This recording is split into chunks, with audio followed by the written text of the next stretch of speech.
Transport Ministry is looking to charge taxi and Uber service users an extra $1 for every trip, and that extra $1 is to go to the taxi industry to compensate them for the losses they suffered after the Uber entered the market. We hit the streets to find out what the people think about it.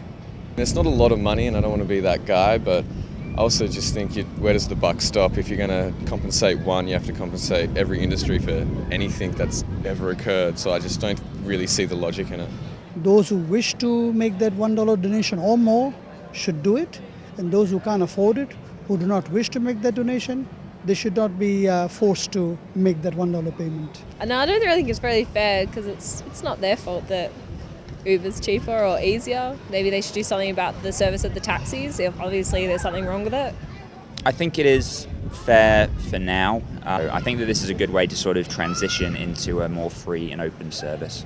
Do you think the taxi industry should be compensated at all for the business losses they're suffering? I wouldn't. I just think it's business, and taxis are twice as expensive, so I don't know why they're sort of taking away from a good business plan that's working and making it cheaper for everyone else. Not so much the taxi industry, but some drivers may have suffered a great loss, and maybe they should be allowed to apply for compensation from the state government. Up to the point where they're compensated for the amount that they paid for their ability to be in, to have a taxi service. Beyond that point, no. What could be some other ways of saving the taxi industry? Maybe they should be taking points from Uber. They should build an app like Uber so you can see where your taxi is, and they should actually come to the right address. I know they need to sort out their booking system or something. That's how taxis, I reckon, will be saved. It's by being better. Yeah, maybe take notes and have a look at what's better for the people rather than industry-led, maybe. I don't think that the taxi industry should be saved necessarily. I don't think the taxi industry is dying. I think that it's just transforming into something a little bit different.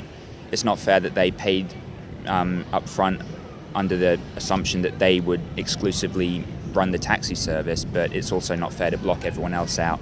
I will say it requires the expertise of the taxi industries like the Uber and the chauffeur, the new one that has come, and they need to put their heads together and come to some sort of agreement so it's fair for all. Dichinongmo reporting for Undercurrent.